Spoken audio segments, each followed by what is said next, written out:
Assalamu alaikum. My name is Ahmed, working as an IELTS and PT instructor at Edify Group of Companies. आज की video में बात करूँगा multiple choice multiple answers in listening. PT के जो listening section है उसके अंदर हमारे पास दो किस्म के मल्टीपल चॉइस क्वेश्चन आते हैं। एक वो हैं जो multiple choice single answer question है और एक multiple choice multiple answer questions है।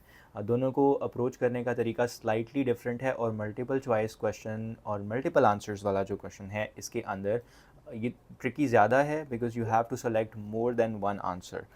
कभी कभार लग रहा होता है कि अच्छा दो से ज़्यादा ठीक हैं, या फिर आपको जो ठीक लग रहे होते हैं आपको आइडेंटिफाई नहीं कर पाते आपके एक्चुअली उसको अप्रोच कैसे कर रहे हैं and what are some of the ways to go about it. So in this video I am going to talk about that mainly, और मैं आपको बड़ी बेसिक सी strategies बताऊंगा कि how you can improve your score in this particular section, क्योंकि इस section के अंदर आपके पास नेगेटिव मार्किंग भी है तो आपने उस नेगेटिव मार्किंग से भी बचना है।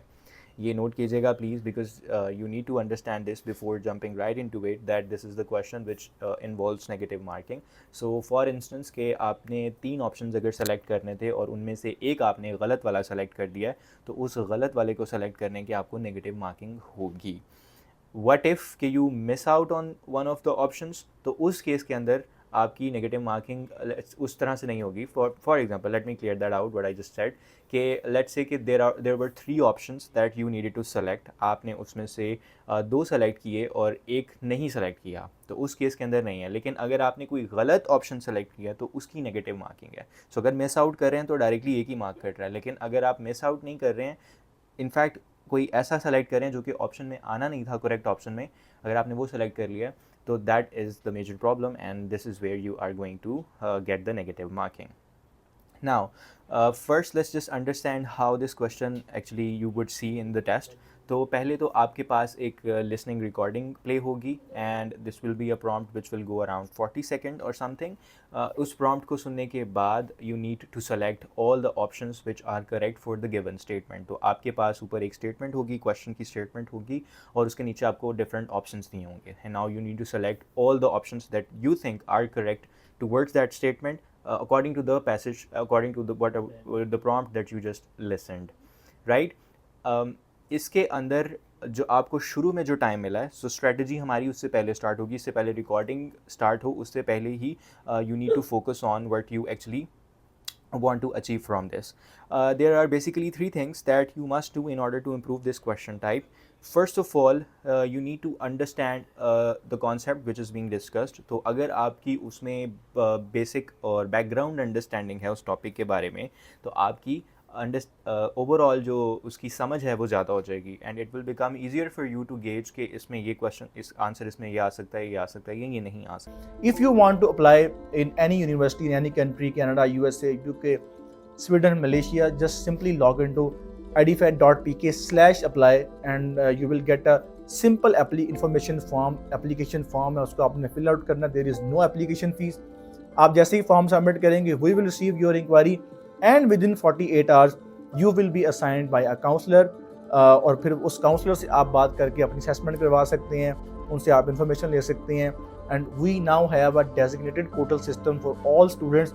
अगर आप किसी भी कंट्री में बैठ के, किसी भी शहर में बैठ के पाकिस्तान के अपना प्रोसेस स्टार्ट करवाते हैं, you will be assigned by a student portal, जहां पर आप अपनी एप्लीकेशन को ट्रैक कर सकते हैं, जहां पर आप अपना स्टेटस ट्रैक कर सकते हैं. तो ये तो उस केस के लिए है जिसके अंदर आपकी बैकग्राउंड इन्फॉर्मेशन है उस टॉपिक में. तो सबसे पहले तो आपने उस बैकग्राउंड इन्फॉर्मेशन को यूटिलाइज़ करना है. बाय दैट आई मीन कि आपने उसमें एक्टिवली उसको सुनना है और try to engage with the content, क्योंकि कंटेंट आपकी पसंद का है और आपको समझ आ रहा है. What if there is no background information that you have, तो उस केस के अंदर आप क्या कर सकते हो? उस केस के अंदर you can just start listening to it and start making notes. आप थोड़ा सा लिख सकते हो, कीवर्ड उसमें आइडेंटिफाई कर सकते हो कि क्या आ रहे हैं, मेजर टॉपिक की क्या बात हो रही है उसमें, फिर सब टॉपिक्स क्या हैं, या फिर उसमें किस चीज़ की उसने एग्जांपल बात की है, और उससे भी बेहतर सबसे जो कि एक इम्पॉर्टेंट चीज़ है that you can start from the very beginning is कि you need to read the question very carefully. हो सकता है कि वो जो नीचे ऑप्शंस दिए हुए हैं सारे समवट उस मेन टॉपिक के साथ या उस मेन टॉपिक में उसका जिक्र किया हुआ है, और लिसनिंग में फॉर इंस्टेंस 5 आपके पास ऑप्शंस हैं और वो पाँचों के पाँचों ऑप्शंस का कहीं ना कहीं जिक्र कर रहा है, लेकिन उनमें से कुछ ऐसे होंगे जो कि आपके गिवन क्वेश्चन की स्टेटमेंट से मैच कर रहे होंगे। तो क्वेश्चन की स्टेटमेंट को पढ़कर समझकर उसको तसल्ली से उसको रिलेट करना with what you have listened is very important.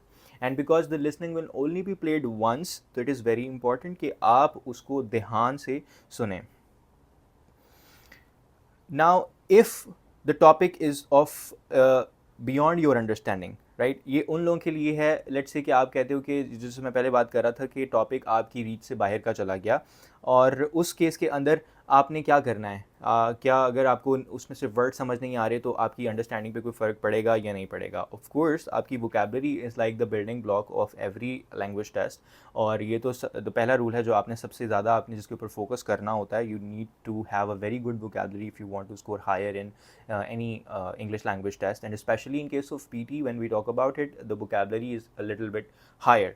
And why is that? Because इसके जो लिसनिंग सेक्शन है, और मैं ऑफन इसको एम्फसाइज़ भी करता हूँ कि जो पीटी का लिसनिंग है वो बाकी टेस्ट की निस्बत थोड़ा सा ट्रिकी है, और उसकी वजह ये है कि इसके जो लिसनिंग प्रॉम्प्ट्स हैं जो आप ऑडियो सुनते हो वो रैंडम कन्वर्सेशंस में, और जैसे न्यूज़ एंकर्स बात कर रहे होते हैं या फिर different normal day to day conversation होती है, उसके प्रॉम्प्ट्स को उन्होंने उठाकर वहाँ पर पेश किया होता है।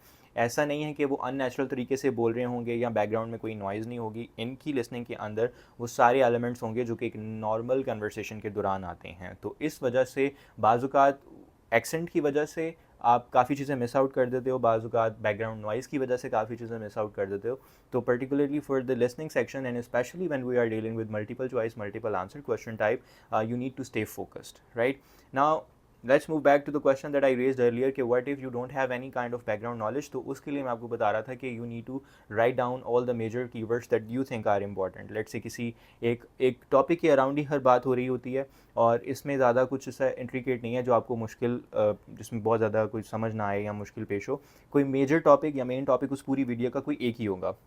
तो आपने सबसे पहले तो उस मेन टॉपिक को लिख लेना है अपने पास, या उसको अपने जहन में कहीं उसको पाक कर लें if you are good with your memory, and then you need to relate the rest of the recording with that कि अच्छा इसमें या तो उस चीज़ को सपोर्ट करने के लिए कोई एग्जांपल है, या फिर उसके नेगेट में वो बता रहा है कि इसके ऑपोजिट क्या ट्रेंड चल रहा है, या ऐसी कोई बात कर रहा है। और फिर क्वेश्चन अगेन, जब आपके पास कीवर्ड्स भी आ जाएंगे और समवट आपने खुद से उसका एक कनेक्शन बना लिया, एक वेब सा बना लिया कि अच्छा ये वाली चीज़ जिसके साथ रिलेट कर रही है, सो आप अपने थोड़ा सा कह लें कि स्किल्स को यूटिलाइज़ कर रहे हो उसके अंदर। तो active listening plays a very important role. Plus there is not a lot of time in this.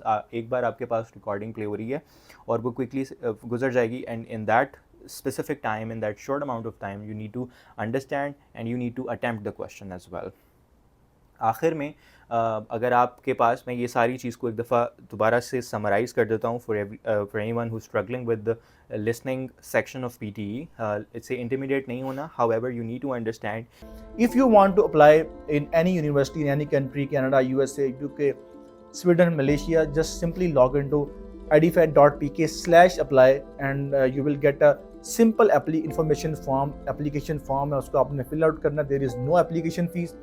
आप जैसे ही फॉर्म सबमिट करेंगे we will receive your inquiry and within 48 hours you will be assigned by a counselor, और फिर उस counsellor से आप बात करके अपनी असेसमेंट करवा सकते हैं, उनसे आप इंफॉर्मेशन ले सकते हैं। And we now have a designated portal system for all students. अगर आप किसी भी कंट्री में बैठ के, किसी भी शहर में बैठ के पाकिस्तान के अपना प्रोसेस स्टार्ट करवाते हैं, you will be assigned by a student portal, जहां पर आप अपनी एप्लीकेशन को ट्रैक कर सकते हैं, जहां पर आप अपना स्टेटस ट्रैक कर सकते हैं। कि वो डे टू डे कन्वर्सेशन के प्रॉम्प्ट्स हैं। तो जितना ज़्यादा आप ख़ुद को एक्सपोज करेंगे day to day conversation in English, that is going to help you a lot. So for that you can start listening to the news and start listening to the podcasts, because that's an that's an excellent source to improve your listening, overall listening abilities. पहली चीज़ तो आपकी listening ability अच्छी होनी चाहिए, आपका different accent से exposure अच्छा होना चाहिए। So that's like the you can say prerequisite of scoring good in listening, and I am assuming that you are at that level and now you are understanding, but you are kind of struggling with the time limit that we have in the test. तो उसके लिए again just let me repeat that first of all you need to use your background knowledge about the topic which is being discussed in that audio. In case you do not have a background knowledge, in that case you need to identify whatever the keywords that you think are important, उनको लिख लेना है और उन्हीं के इर्द गिर्द आपने सारी कन्वर्सेशन को रैप करने की कोशिश करनी है कि इसमें क्या बात थी और हाउ इज़ इट इम्पॉर्टेंट और how is it relating to what you want to answer. And lastly the question in itself is very important. हो सकता है कि जो मल्टीपल चॉइस हैं वो सारी आपको समवट रिलेटेबल लगें ऑडियो के साथ और होंगी भी रिलेटेबल, लेकिन उनमें से वो चीज़ें सेलेक्ट करनी है जो आपका क्वेश्चन चाह रहा है। और इसमें बड़ी एक छोटी सी एक सटल सी चीज़ होती है जो अक्सर स्टूडेंट्स स्किप कर देते हैं कि डू नॉट या नेगेटिव इफेक्ट्स, पॉजिटिव इफेक्ट्स। तो आपने ये गौर कर लेना कि वो मेजर टॉपिक या जो भी वो स्टेटमेंट है, क्या वो आपसे उसके पॉजिटिव एस्पेक्ट्स की बात कर रहे हैं या नेगेटिव एस्पेक्ट्स को आइडेंटिफाई करने की बात कर रहे हैं, या फिर वो आपको ये पूछ रहे हैं कि what are the statements which are correct about this, और आगे आपको टॉपिक सेंटेंस दे दिया, और या फिर what are the statements which are incorrect about this। तो ये दो इनकरेक्ट और करेक्ट, इसमें अक्सर स्टूडेंट्स जो हैं वो गलती कर जाते हैं, तो you need to be very careful about this, right?